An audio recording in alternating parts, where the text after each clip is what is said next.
Good day po sa inyong lahat. Welcome na naman sa another episode ng ating vlog. Ang topic po natin for today ay tungkol sa katanungan ni Sir Junray Ikot na taga Cebu. Ayan, ito na po yung kasagutan ko sa inyong katanungan. Kanina po kasi nireplyan ko yung inquiry ni Sir Junray at gusto niyang bumili sa atin ng RTL. Kaya lang sa layo ng kanyang lugar, dahil sila po ay taga Cebu, sabi ko, hanap na lang po tayo ng malapit-lapit dyan sa area ninyo na mapagkukuhanan. Basta legit ka ako. So, ang sabi naman niya, meron naman daw. Kaya lang, nag-aalangan siya dahil baka madaya siya sa iba't ibang aspeto. Ayan, gaya na po nung kulang yung edad ng manok. Paano nga ba natin malalaman yung tunay na edad ng ating manok? Ang madalas ko pong sinasabi sa inyo sa ating vlog ay every time po kasi na i-deliver yung ating mga in-order na sisiw sa kumpanya, meron po silang resibo ng sisiw na katunayan na sila ay nag-deliver sa atin ng sisiw. Siyempre may date po yon. So kung halimbawa dumating po yung sisiw natin kagabi, so ang date po nun ay January 20. Mapansin nyo po, punta kayo sa FB page natin sa Mang Mags. Makikita nyo po doon, nag-post po ako nung 12 days ago. And then, nag-start po ako ng counting. Ang labas po nung ating RTL, 16 weeks po siya sa May 1. So, ganun po. At least kapag may nagtanong, para wala ring duda, kahit hindi kayo nagtatanong, pinupost ko po doon. And then, aside po doon sa mga post ko, pinapatago ko po kay Edgar. Kasi yung pang May 1 natin, nasa San Carlos po yan. Yung farm manager natin doon, pinapatago ko sa kanya yung mga resibo. Ayan, para at least naka-file. Anytime na gusto kong tignan ay makikita ko.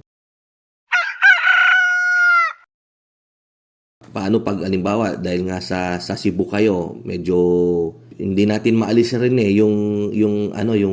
yung duda kasi nga po involved yung pera diyan. Pag nag-inquire kayo doon diyan sa taga Cebu, tanungin ninyo kung kailan ba yung schedule ng release ng kanilang RTL. Ganito po 'yon, February or March. So kailan po ba yung susunod ninyong batch? So, tanungin ninyo, ay, wala pa po. So, kailan po ba kayo ulit magkakaroon ng sisiw? So, pag sinabi niyang, sa siguro, March 1. So, at least, kung alanganin kayong kumuha, dahil syempre first timer ninyong kumuha sa kanya, kung alanganin kayong kumuha sa RTL niya na yung nakaload na, abangan nyo po ngayon yung March 1. Pagdating po ng March 1, tanungin nyo po siya, Sir, matutuloy po ba yung dating ng sisiw ninyo sa March 1?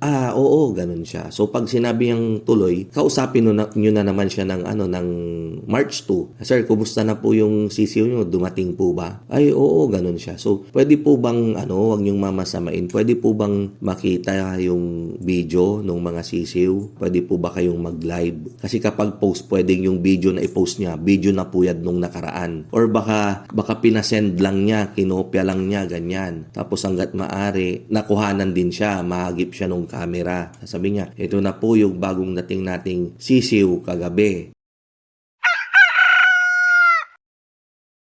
Ayan. Anyway, pero maging lang po kayo, alerto lang po kayo kasi marami rin naman po talagang manloloko. Alam nyo po, kahit naipakita pa nga yung video, pagkabigay nyo ng pera, pwede rin namang totoo, legit na dumating yung kanyang sisiw. Pero pagdating naman na ng delivery date, hindi rin niya i-deliver. Ako nga po, may nag-inquire sa akin, taga Sambales ata, 96 heads po yung gusto nilang kunin, package 96.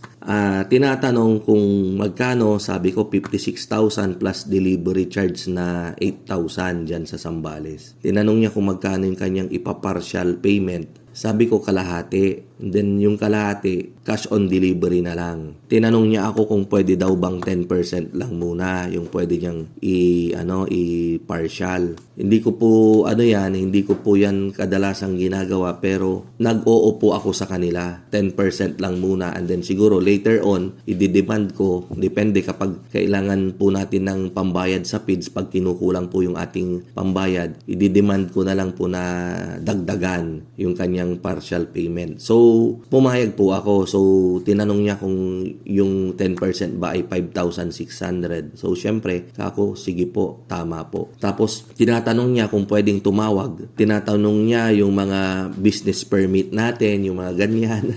Anyway, baguhan siguro si ma'am sa atin. Baguhan siya sa channel natin. Kaya, hindi pa niya gaanong napanood yung mga video natin na patunay na si Mang Mags ay legit. I hope na nabigyan ko na naman po kayo ng another idea regarding po sa katanungan na ibinigay ni Sir Finfin ng Metro Cebu. So shout out po sa lahat ng mga Cebuano. Once again, ito po ang inyong kaibigan, ang inyong kamanukan. Walang iba kundi si Mang Mags. Yan. Mabuhay po tayong lahat and God bless.